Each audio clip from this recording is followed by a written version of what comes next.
يا أيها الذين آمنوا ادخلوا في السلم كافة হে দুনিয়ার ইমানদারেরা তোমরা ইসলামে পরিপূর্ণ দীক্ষিত হয়ে যাও ইসলামে পরিপূর্ণরূপে প্রবেশ করো ইসলামে পরিপূর্ণরূপে দীক্ষিত হও ইসলামের সমস্ত বিষয়গুলোকে পরিপূর্ণরূপে পালন করার চেষ্টা করো অর্ধেক মানলা তো অর্ধেক মানলা না কিছু মানলাম তো আর কিছু মানলাম না কিছু অমান্য করলাম আর কিছু অমান্য করলাম তাহলে চলবে না যদি পরিপূর্ণরূপে ইসলামের সমস্ত বিধানগুলোকে ইসলামের সমস্ত হুকুম আহকামগুলোকে মানি তাহলে আমরা ইসলামে পরিপূর্ণরূপে প্রবেশ করব কিন্তু ইসলামের কিছু মানলাম আর কিছু মানলাম না যেটা আমার মনের সাথে মিললো সেটা মানলাম যেটা আমার মনের বিপরীত চলে গেল সেটা মানলাম না তাহলে চলবে না আল্লাহ তাআলা বলতেছেন আতুমিনুনা বিবাদিল কিতাবি ওয়া তাকফুরুনা বিবাদ তোমরা কি কোরআনের কিছু অংশ মানতেছো কিছু অংশের উপর ঈমান আনয়ন করতেছো এবং কিছু অংশকে তোমরা অস্বীকার করতেছো কিছু অংশকে মানামানি কোরআনের কিছু অংশকে কিছু অংশের উপর আমল করলাম তার মানে কোরআনের কিছু আয়াতকে আমরা মানলাম আর কোরআনের যেই বিষয়গুলো আমার আপনার বিপরীত চলে যায় আমার আপনার কাছে ভালো লাগে না সেগুলোকে মানলাম না মানে কোরআনের ওই আয়াতগুলোকে আমরা অস্বীকার করলাম বলে নাউজুবিল্লাহ এই জন্য আমার আল্লাহ দুনিয়ার সমস্ত মানুষকে ডেকে ডেকে বলতেছেন ও দুনিয়ার মানুষেরা যদি পরিপূর্ণ মুসলমান হতে চাও পরিপূর্ণ মুমিন হতে চাও কামেল মুমিন হতে চাও আল্লাহর কাছে পিওর মুমিন হতে চাও খাঁটি মুমিন হতে চাও তাহলে পরিপূর্ণরূপে ইসলামে দীক্ষিত হও ইসলামের সমস্ত বিধিবিধানগুলোকে পরিপূর্ণরূপে পুঙ্খানুপুঙ্খানুরূপে পালন করো তাহলে তুমি মুসলমান হবে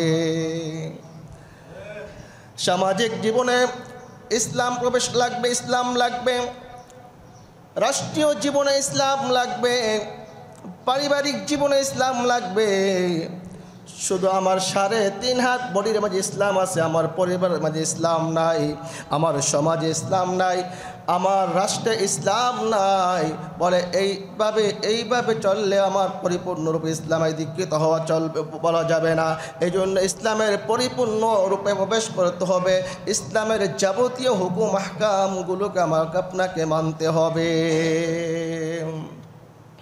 প্যারা হাজিরিন বুজুর্গানে কেরাম উলামায়ে হাক্কানি উলামা রব্বানি বলেছেন যদি কোনো আল্লাহর বান্দা বান্দিরা 3টি সুন্নতের উপর আমল করেন তাহলে তার জন্য অন্য যত সুন্নত রয়েছে অন্য যত আমল রয়েছে ওই আমলগুলো তার জন্য করা সহজ এবং আসান হয়ে যাবে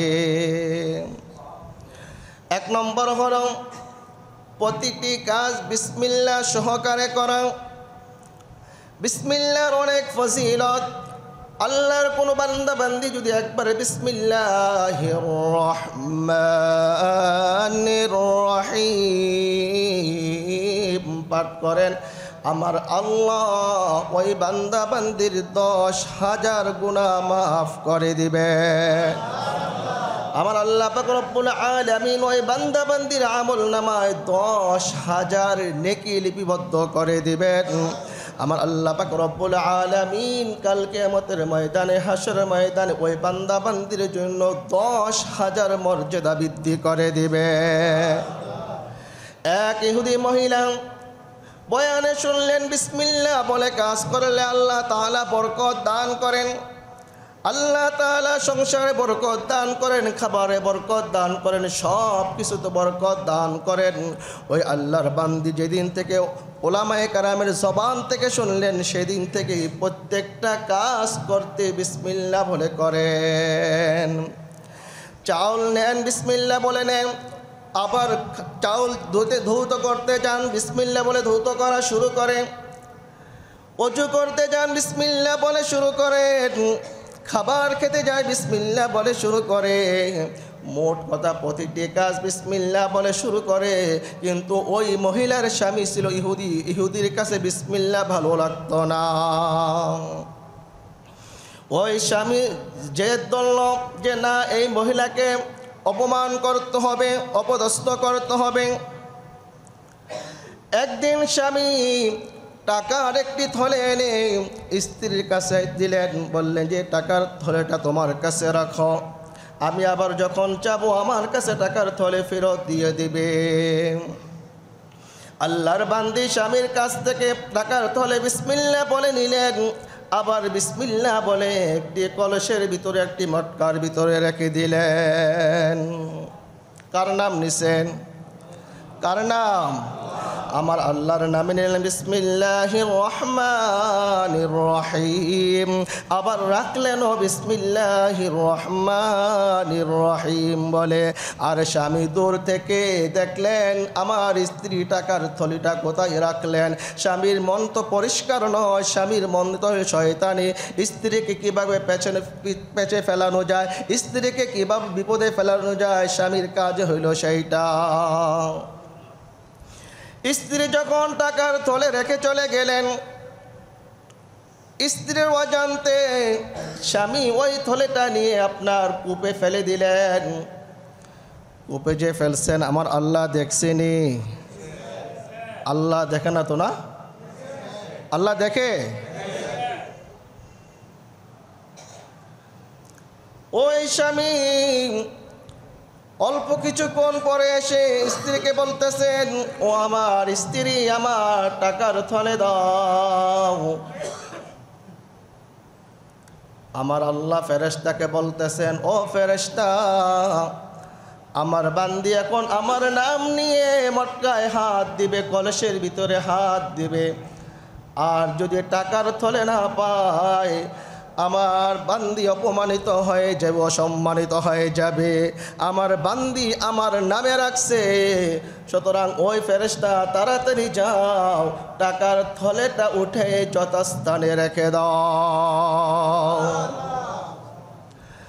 স্বামী যখন স্ত্রীর কাছে টাকার থলে চাইলেন, স্ত্রী যেখানে টাকা রাখছেন সেখানে চলে আসলেন।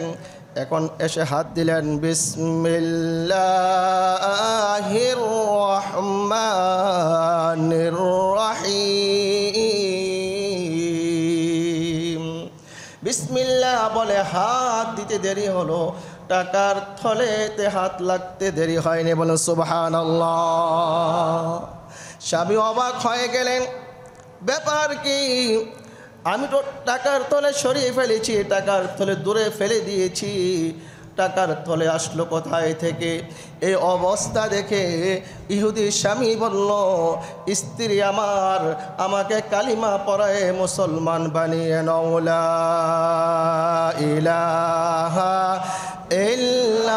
ইল্লাল্লাহু মুহাম্মাদুর রাসূলুল্লাহ। মুসলমান হয়ে গেলেন। সুবহানাল্লাহ। বিসমিল্লাহর বরকত আসেনি? আসেনি বিসমিল্লাহর বরকত? আমার নবী, প্যারা নবী, দু জাহানের নবী, কান্ডারি নবী, আল্লাহ তাআলার সাথে যখন সাক্ষাৎ করার জন্য জান্নাতে গেলেন, জান্নাতে গিয়ে লেখা পাইলেন, যারা বিসমিল্লাহ বলে আমি তাদেরকে হাউজে কাউসার থেকে বঞ্চিত করি না। নবী আমার দুনিয়াতে চলে আসলেন, দুনিয়াতে এসে সব সময় দোয়া করেন, বিসমিল্লাহির রহমানির রহিম, বিসমিল্লাহির রহমানির রহিম। আল্লাহর কাছে দোয়া করে, আল্লাহ আমি তো বিসমিল্লাহ বলতে ভুলি নাই, আমি বিসমিল্লাহ কখনো ছাড়ি নাই, সুতরাং হাউজে কাউসার থেকে তুমি আমাকে বঞ্চিত করিও না। বলেন সুবহানাল্লাহ। আমার আল্লাহ বলেন, আপনাকে হাউজে কাউসার থেকে বঞ্চিত করব তো দূরের কথা, ওই হাউজে কাউসারের মালিক আমি আপনাকে বানাইয়া দিলাম। সুবহানাল্লাহ। প্যারা হাজরিন, এই জন্য প্রতিটি কাজ করব কার নামে? আমার আল্লাহ রসুল বলতেছেন কুল্লু আমরিন জিবাল লাম ইউবদা বিসমিল্লাহি ফাহুয়া আকতাউ। প্রতিটি ভালো কাজ, প্রতিটি গুরুত্বপূর্ণ কাজ, প্রতিটি ভালো কাজ যেটা আল্লাহ তাআলার নামে আল্লাহর বিসমিল্লাহ দ্বারা শুরু করা হয় না, ওই কাজের মাঝে বরকত হয় না, ওই কাজের মাঝে বরকত হয় না, ওই কাজের মাঝে আপনার কি হয় না, আল্লাহ তাআলার পক্ষ থেকে রহমত হয় না। আর যেই কাজ আল্লাহ তাআলার বিসমিল্লাহর মাধ্যমে শুরু করা হবে, ওই কাজের মাঝে আল্লাহ তাআলা বরকত দান করুন। সুবহানাল্লাহ। বরকত এগুলো ওয়াজ নসিহত করে বোঝানোর বিষয় না। বরকত কি জিনিস? একজন বান্দা উন্নত মানের খাবার খায়, ভালো খাবার খায়, খাবার খাওয়ার পরও তার শান্তি নাই। আরেক বান্দা আলু ভর্তা, ডাল, নর্মাল খাবার খাইতেছে, তার তৃপ্তি আর ভালো লাগতেছে। এটাই হলো বরকত। আছে না? পোলাও, কুরমা, গোশত, ডিম, মাছ, কত ভালো ভালো খাবার খাচ্ছে, ওই খাবার তার পেটে সহ্য হচ্ছে না, তার পেটে আমাশার কারণ হচ্ছে, পেট ব্যথার কারণ হচ্ছে। আর আরেক আল্লাহর বান্দা নর্মাল খাচ্ছে, স্বাভাবিক খাচ্ছে, যা খাচ্ছে তাই ভালো লাগে, তৃপ্তি লাগে, মজা লাগে। এটা হলো বরকত। সুবহানাল্লাহ। খাবার দাবারে বরকত হবে, পড়াতে বরকত হবে। পড়াতে বাবা বরকত কিভাবে হয়? বলে পড়াতে বরকত হলো একই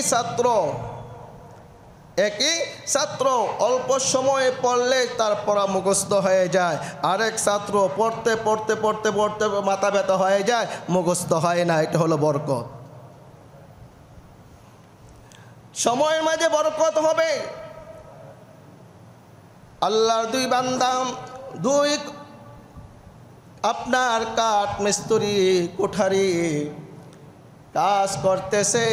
আল্লাহর বান্দা বললেন অপর বান্দাকে, ভাই চলো আমরা নামাজ পড়ে আসি। ওই ব্যক্তি বললেন, নামাজ পড়ে কি হবে? নামাজ পড়লে কি আমার কাজ সারবে নাকি? নামাজ পড়লে কি আমার কাজ হবে নাকি? যাও তুমি নামাজ পড়তে যাও, আমার সংসারে অনেক ঝামেলা আছে, আমার সংসারে অনেক বড় দায়িত্ব আছে, আমার সন্তানাদি অনেক, তুমি নামাজ পড়তে যাও, আমি নামাজ পড়তে যাব না। ওই আল্লাহর বান্দা নামাজ পড়তে চলে আসলেন। আর যে আল্লাহর বান্দা নামাজ পড়তে আসলেন না, সে কুড়াল দ্বারা লাকড়িতে আঘাত করে, লাকড়ি দূরে ছিটকে গিয়া পড়ে, অথবা কুড়াল লাকড়ির সাথে লেগে থাকে, ছড়াইতে ছড়াইতে দীর্ঘ সময় চলে যায়। আর এই দিক দিয়ে আল্লাহর বান্দা, যে আল্লাহর বান্দা আল্লাহর করে মসজিদে নামাজ পড়ার জন্য আসলেন, নামাজ পড়ে যখন সে গিয়ে সাথে সাথে কুড়াল দ্বারা লাকড়িতে আঘাত করলেন, আঘাত করার সাথে সাথে লাকড়িগুলো ঠাস ঠাস করে ফেটে গেল। মনে সুবহানাল্লাহ। তাহলে সময়ের মধ্যে বরকত দান করলেন কে? ওই ব্যক্তি নামাজ বাদ দিয়ে কুড়াল দেয়, আপনার লাকড়ির আঘাত করে লাকড়ির দূরে ছিটকে পড়ে, অথবা লাকড়ির মধ্যে কুড়াল লেগে থাকে, কাজ হয় না, লাকড়ি ফাড়ে না। আর এই আল্লাহর বান্দা আল্লাহর নাম নিয়ে আল্লাহর বিধান পালন করে যখন নামাজ আপনার লাকড়ি কাটা শুরু করলেন, লাকড়িতে আঘাত করার সাথে সাথে ঠাস ঠাস করে লাকড়িগুলো ফেরে গেল। সুবহানাল্লাহ। এইটা হলো সময়ের বরকত। কিসের বরকত? সময়ের বরকত। প্রতিটি কাজে আমরা কি করব? বিসমিল্লাহ বলে করব। মনে থাকবো তো ইনশাআল্লাহ। মা বোনদেরকে বলতেছি, শুধু যারা বাবারা ভাইয়েরা যারা নামাজ পড়তে আসেন শুধু তাদের জন্য আমল না, মা বোনদেরও আমল করতে হবে। মা বোনদের ঘরের মেইন, তারা খাবার দাবার রান্না বান্না করে, পরিবেশন করে, ঘর গোছায়, ঘরে থাকে।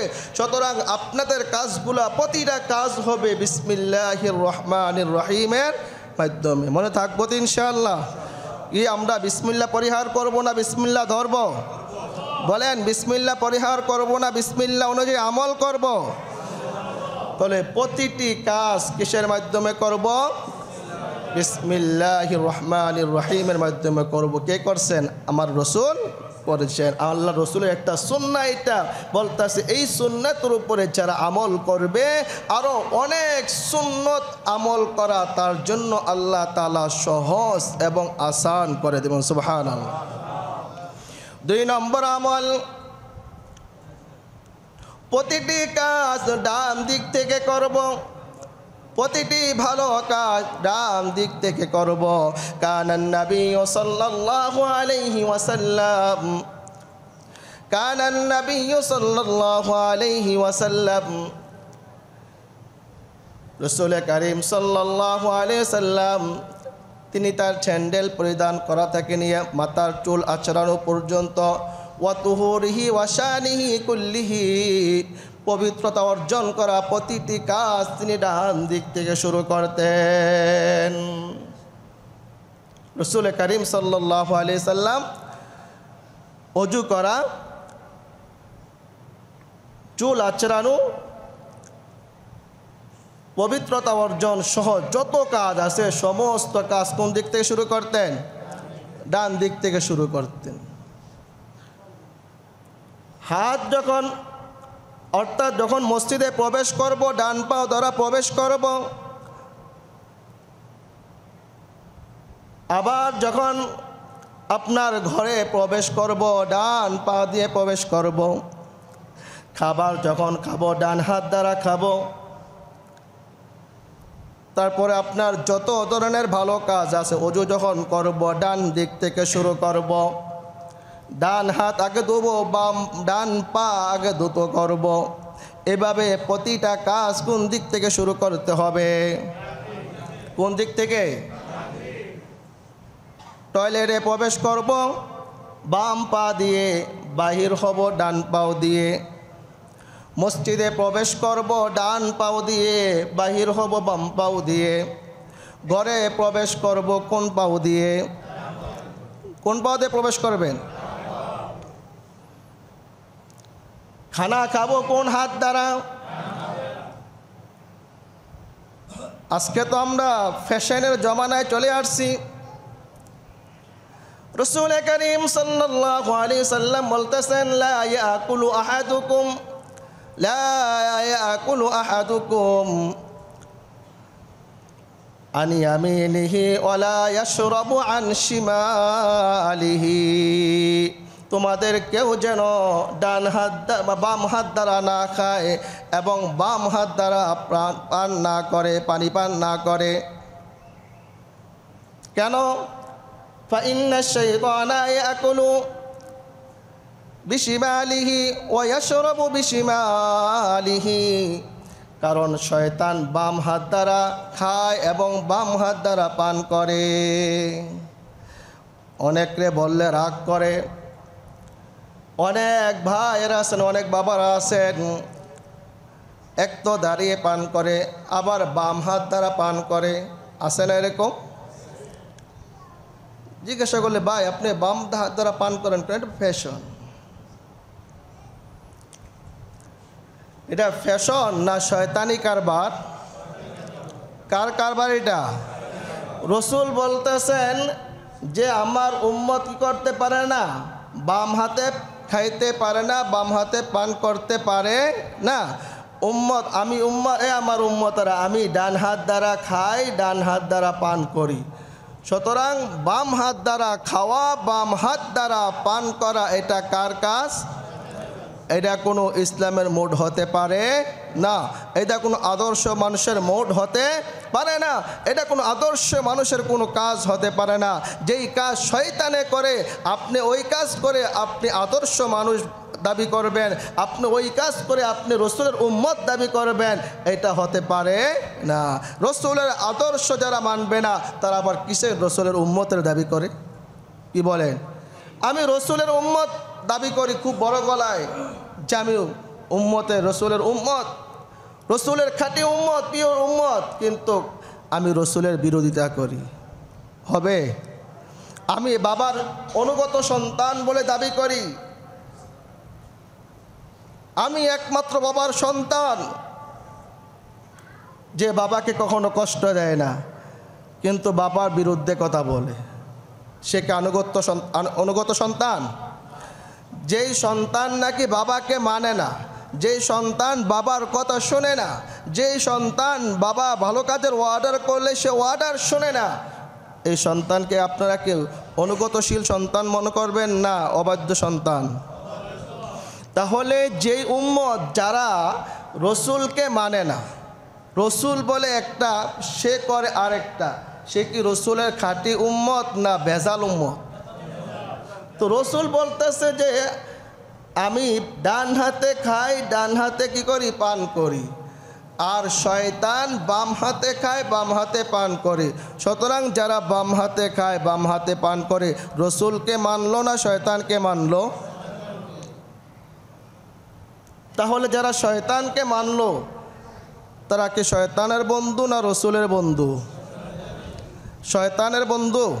আর শয়তানের বন্ধুর কোনো জান্নাত আছে?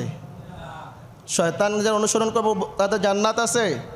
কিন্তু আল্লাহর রসুলের অনুসরণকারীদের জন্য কিসের সুসংবাদ রয়েছে? জান্নাতের সুসংবাদ রয়েছে। ওয়ামান ইউতিইল্লাহা ওয়া রাসূলাহু ফাকাদ ফাযা ফাওজান আযীমা। মহা সফলতা, সেই মহা সফলতা হলো জান্নাত। বলেন সুবহানাল্লাহ। যারা রসুলের আনুগত্য করবে, যারা রসুলকে মানবে, যারা রসুলের হুকুম অনুযায়ী নিজের জীবনকে পেয়ে, তাদের জন্য কি রয়েছে? জান্নাত রয়েছে। তাহলে 1 নম্বর আমল আমাদের ছিল প্রতিটা কাজ আমরা বিসমিল্লাহ বলে শুরু করব। প্রতিটা কাজ আমরা কি বলে শুরু করব? বিসমিল্লাহ বলে শুরু করব। দ্বিতীয় কাজ হলো প্রতিটি ভালো কাজ আমরা ডান দিক থেকে শুরু করব। প্রতিটি ভালো কাজ কোন দিক থেকে শুরু করব? ডান দিক থেকে শুরু করব।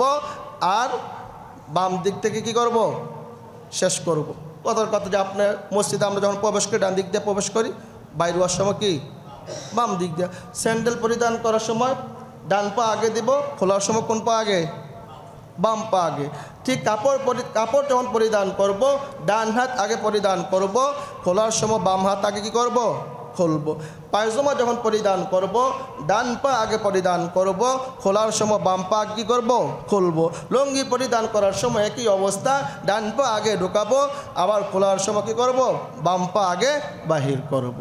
এভাবে প্রতিটা কাজ যখন আমরা রসুলের সুন্নাহ অনুযায়ী করব, তা রসুল করিম সাল্লাল্লাহু আলাইহি সাল্লামের এই সুন্নতের বরকতে আরও অনেক অনেক সুন্নত আমল আমার আপনার জন্য আল্লাহ তাআলা সহজ করে দেবেন। সুবহানাল্লাহ।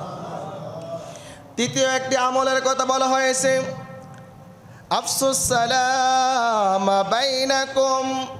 রসুল বলেছেন তোমরা তোমাদের পরস্পরের মাঝে সালামের প্রচার প্রসার করো, বেশি বেশি সালাম দাও। আসসালামু আলাইকুম ওয়া রাহমাতুল্লাহি ওয়া বারাকাতুহু। কিভাবে সালাম দেব? আসসালামু আলাইকুম ওয়া রাহমাতুল্লাহি ওয়া বারাকাতুহু। যে বেশি বেশি সালাম দিতে বলতে, চিনো বা না চিনো। আর আমরা তো এখন নিয়ম হয়ে গেছে যাদেরকে চিনি, যারা মাতবর, যারা নেতা, তাদেরকে দেখলে আগে সালাম দেয়, যারা গরিব তাদেরকে সালাম দেয় না, মূল্যায়ন করে না। এটাই বাস্তবতা চলতেছে সমাজের মধ্যে। কিন্তু নিয়ম তো ছিল আপনি সমাজের যেই হোক একে অপরকে সালাম দিবে। মাতবর আপনার নিম্নমানে যিনি আছেন, সমাজের যিনি নিম্নমানের আছেন তাকে সালাম দিবে। ইমাম সমাজে যে নিম্নমানের তাকে সালাম দিবে, আবার সমাজের নিম্নমানের যিনি ইমামকে সালাম দিবে। মানে মোট কথা পরস্পরকে সালাম দিবে, চেহারা দেখে না, মুখ দেখে না। আরে সেই তো সম্ভ্রান্ত ব্যক্তি, সে তো টাকা পয়সাওয়ালা, হ্যাঁ, তার অনেক টাকা আছে, অনেক অর্থ করি আছে, তাকে সালাম দিলে লাভ হবে, এরকম সালাম দিলে কোনো কাম হবে না। সালাম দিতে হবে কিসের জন্য? ইবাদত। সালাম এটা ইবাদত না? কি বলেন? সালাম ইবাদত নেই? সালাম দিলে কত নাকি হয়?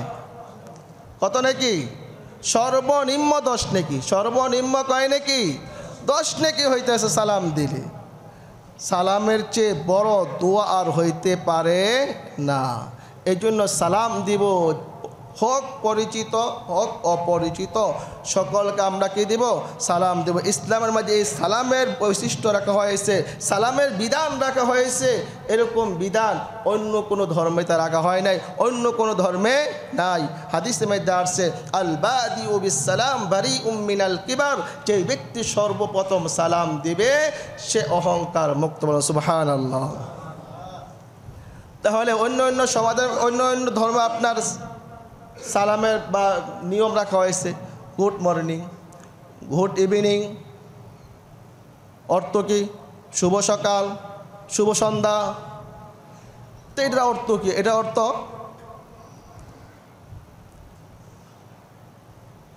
এখন একজনের সাথে আরেকজনের সাক্ষাৎ হইল, বলো গুড মর্নিং, মানে আপনার সকালটা কি হোক? শুভ হোক। গুড ইভিনিং, আপনার সন্ধ্যাটা কি হোক? শুভ হোক। তাহলে এইটার সাথে সাক্ষাতের সাথে সম্পর্ক কি? এটা অর্থ এমন আরেকটা হইতে পারে যে সকালটা খুব পরিষ্কার, মেঘাচ্ছন্ন না, মেঘ টেঘ না, আকাশটা খুব পরিষ্কার। তো এটা কি? এটার কোনো অর্থ নাই। আর ইসলামে যে সালামের বিধান রাখা হয়েছে, পরস্পর পরস্পর সাক্ষাৎ হলে আসসালামু আলাইকুম ওয়া রাহমাতুল্লাহি ওয়া বারাকাতুহু, এর চেয়ে বড় দোয়া আর পৃথিবীতে নাই যে তোমার উপর আল্লাহর রহমত বর্ষিত হোক। আজকে আমরা সালামটাও শুদ্ধভাবে দিতে জানি না। অনেকে আছে সালামটাও শুদ্ধভাবে দিতে জানি না। অনেকে আছে আসসালামু আলাইকুম, হ্যাঁ, আরেকজন আছে আসসালামু আলাইকুম। যেখানে আমি একজন মুসলমানের জন্য দোয়া করার কথা, যেখানে আমি একজন মুসলমানের জন্য দোয়া করতেছি, সেখানে আমার দোয়াটা হয়ে যাইতেছে বদদোয়া। আসসালামু আলাইকুম অর্থ কি জানেন? তোমার মৃত্যু হোক, তোমার কি হোক? মৃত্যু হোক। একজন মুসলমান আরেকজন মুসলমানের জন্য কখনো এরকম মৃত্যুর কামনা করতে পারে না। মুসলমান মুসলমানের জন্য কি করবে? শান্তির দোয়া করবে। মুসলমান মুসলমানের জন্য বরকতের দোয়া করবে। মুসলমান মুসলমানের জন্য হেফাজতের দোয়া করবে। মুসলমান মুসলমানের জন্য বিপদ থেকে মুক্তির দোয়া করবে। আর সবচেয়ে বড় দোয়া হলো শান্তির দোয়া, হলো রহমতের দোয়া, হলো যে দোয়া রসুল করিম সাল্লাল্লাহু আলাইহি সাল্লামকে আমার আল্লাহ শিখিয়েছেন আর আল্লাহ রসুল উম্মতকে শিখিয়েছেন, যেটা হলো আসসালামু আলাইকুম ওয়া রাহমাতুল্লাহি ওয়া বারাকাতুহু। আসসালামু আলাইকুম ওয়া রাহমাতুল্লাহি ওয়া বারাকাতুহু। সালাম দেন, সালাম পরিষ্কার হতে হবে। বলেন আসসালামু আলাইকুম, আসসালামু আলাইকুম, আসসালামু আলাইকুম, আসসালামু আলাইকুম ওয়া রাহমাতুল্লাহি ওয়া রাহমাতুল্লাহি ওয়া রাহমাতুল্লাহি ওয়া বারাকাতুহু। আসসালামু আলাইকুম, আসসালামু আলাইকুম। এভাবে সালাম দেন স্পষ্ট। আর আমরা যারা সালাম নিব, যিনি সালাম দিবেন তিনি স্পষ্টভাবে দিবেন, আর যারা সালামের জবাব নেবেন তারা কী করবেন? ওয়া আলাইকুমুস সালাম, ওয়া আলাইকুমুস সালাম, ওয়া আলাইকুম আসসালাম, ওয়া আলাইকুমুস সালাম, ওয়া আলাইকুমুস সালাম। শান্তির দোয়া। আজকে আমরা সালাম দেই না। সালাম না দেওয়া এটা হলো একটা অহংকারের কারণ। অহংকারের কারণ থেকে এটা আমার দ্বারা আসে না। অহংকার কি? আমি ইমাম, আমি ইমাম, আমি সালাম দিব। আমি সমাজের নেতা, আমি সমাজের ইমাম, আমি সালাম দিব। এটা অহংকার। অহংকারী বাপ, তার কারণে সালাম দিতেছি না। আমি এলাকার মাতবর, আমি সালাম দিব। আমি এলাকার শিল্পপতি, আমি সালাম দিব। আমি এলাকার কি বিচারপতি, আমি সালাম দিব। আমি এলাকার মেম্বার, আমি সালাম দিব। আমি এলাকার চেয়ারম্যান, আমি সালাম দিব। আমি এলাকার বড় নেতা, আমি সালাম দিব। আমি এলাকার কি কমিশনার, আমি সালাম দিব। এগুলা কোথায় থেকে আসে? অহংকার থেকে আসে। যখন এরকম মনোভাব অন্তরে জাগ্রত হবে, হ্যাঁ আমি সালাম দিব, বুঝতে হবে অহংকার এসে গেছে। বুঝতে হবে কে আসছে? আমার আপনার অন্তর অহংকার আসছে। এই জন্য বেশি বেশি সালাম দিবেন। যারে পান তাকে সালাম দিবেন, হোক সে সমাজের নেতৃস্থানীয়, হোক সে সমাজের নিম্ন শ্রেণীর লোক, যাকে দেখবেন তাকে সালাম দিবেন। দেখবেন সালাম দিতে দিতে একদিন আপনার অন্তর থেকে যে এই অহংকারী ভাব, বরত্ব যে ভাব, ওই ভাব দূর হয়ে যাবে। আপনার সালাম দিতে আর লজ্জা লাগবে না। ঠিক কিনা বলে? আজকে আমরা আমার শত্রুকে সালাম দিতে চাই না। আমার শত্রু, তাকে আমি কেন সালাম দিব? আপনি সালাম দিয়ে দেখেন, আপনার সাথে দীর্ঘদিন পর্যন্ত তার কোনো সম্পর্ক না, সে আপনাকে দেখতে পারে না, না দেখতে পারুক, আপনার সাথে সাক্ষাৎ হবে, আপনি সালাম দিবেন, দেখবেন যে 1 দিন 2 দিন 3 দিন 4 দিন 5 দিন, একদিন না একদিন তার মন নরম হয়ে যাবে, তার সাথে আপনার সাথে আগের ন্যায় সুন্দর সম্পর্ক হয়ে যাবে। সুবহানাল্লাহ। এই জন্য সালাম দিতে হবে। সালাম কি করতে হবে? আদান প্রদান করতে হবে, বেশি বেশি সালাম দিতে হবে। আফসুস সালামা বাইনাকুম, যে তোমরা সালামের প্রচার প্রসার করো, বেশি বেশি সালাম দাও। ছোট বড়কে সালাম দিবে, বড় ছোটকে সালাম দিবে। সালামের ক্ষেত্রে কি নাই, ছোট বড় নাই। ছোটরাও বড়দেরকে সালাম দেবে, বড় ছোটকে সালাম দিবে, বড় ছোটকে সালাম দিবে, এই জন্য যে তাকে শিক্ষা দিবে সালাম দিতে হয়। যখন আপনি ছোটকে সালাম দিবেন তখন ছোট কি মনে করবে? আমাকে আমার আঙ্কেল সালাম দিয়েছেন, হুজুর আমাকে সালাম দিয়েছেন, আমার দাদা আমাকে সালাম দিয়েছেন, আমার বাবা আমাকে সালাম দিয়েছেন, সুতরাং আমাকেও সালাম দিতে হবে। আপনার সালাম দেওয়ার কারণে আপনার থেকে আপনার সন্তান শিখবে, আপনার থেকে আপনার মেয়ে শিখবে, আপনার সন্তানেরা শিখবে। এখন আমি সালাম দেই না, এই জন্য আমার সন্তানও সালাম দিবে না। আপনি সালাম দিবেন না, আপনার সন্তানও সালাম শিখবে না, কারণ আপনাকে তো কোনোদিন সালাম দিতে দেখে নাই, তো আপনার সন্তান কেন সালাম দিবে? এই জন্য সালাম দিতে হবে। বেশি বেশি সালাম আমরা কী করবো? প্রচার প্রসার করব। পরিচিত হোক অপরিচিত হোক, আপনার চিনি অথবা না চিনি, সকলকে আমরা কি করব? আজকে থেকে সালাম দিব। তাহলে 3টা আমলের কথা বললাম। কয়টা আমলের কথা বললাম? 3টা আমল। 1 নম্বর ভালো করে শোনেন, প্রতিটি কাজ আমরা কি দ্বারা শুরু করব? বলেন না কেন, প্রতিটি কাজ কি কাজ দ্বারা শুরু করব? 2 নম্বর, প্রতিটি কাজ আমরা কোন দিক থেকে শুরু করব? মনে থাকবে তো ইনশাআল্লাহ? আবার চা খাওয়ার সময় ভুলে যান না, দোকানে গিয়ে চা খাওয়ার সময় বাম হাত দিয়ে খাওয়া শুরু করে দিন। দোকানে গেলে মনে থাকে না, বন্ধু বান্ধবদের সাথে মিললে তখন আর কি থাকে না, মনে থাকে না। আর যেই বন্ধু বান্ধব আপনাকে বাম হাতে খাওয়ার প্রতি উদ্বুদ্ধ করে, সে তো বন্ধুই না, সে শয়তান। সে কি? শয়তান। কোনো বন্ধু যদি খায় তাকে শুধরানোর চেষ্টা করবেন, তাকে সঠিক পথে আনার চেষ্টা করবেন, বলার চেষ্টা করবেন। বলার পরও যদি সে আপনার কথা না শোনে, আপনার কথা না মানে, এমন বন্ধু দরকার নাই। এই বন্ধু আপনাকে জাহান্নামের দিকে নিয়ে যাবে। ইন্নামা ইয়াদু হিজবাহু লিয়াকুনু মিন আসহাবিস সাঈর। শয়তান এবং শয়তানের দোসররা জাহান্নামের দিকে ডাকে, ঠিক কিনা বলে? সুতরাং আমরা কি শয়তান এবং শয়তানের দোসরদেরকে বন্ধু বানাবো? তাদেরকে বন্ধু বানাবো? ভালো ব্যক্তিদেরকে আমরা বন্ধু বানাবো। 3 নম্বর হলো কি করব? সালাম করব। কি করব? সালাম কিভাবে দিব?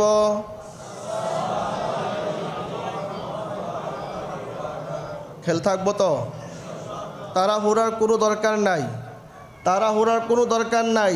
প্রতিযোগিতা করতে গিয়ে সেটা আপনি সালাম আগে দেওয়ার প্রতিযোগিতা করতে গিয়ে আপনি এরকমভাবে সালাম দেন, আপনার সালামই হয় না, তো আপনার বদদোয়া না করলে তাড়াহুড়ার দরকার নেই।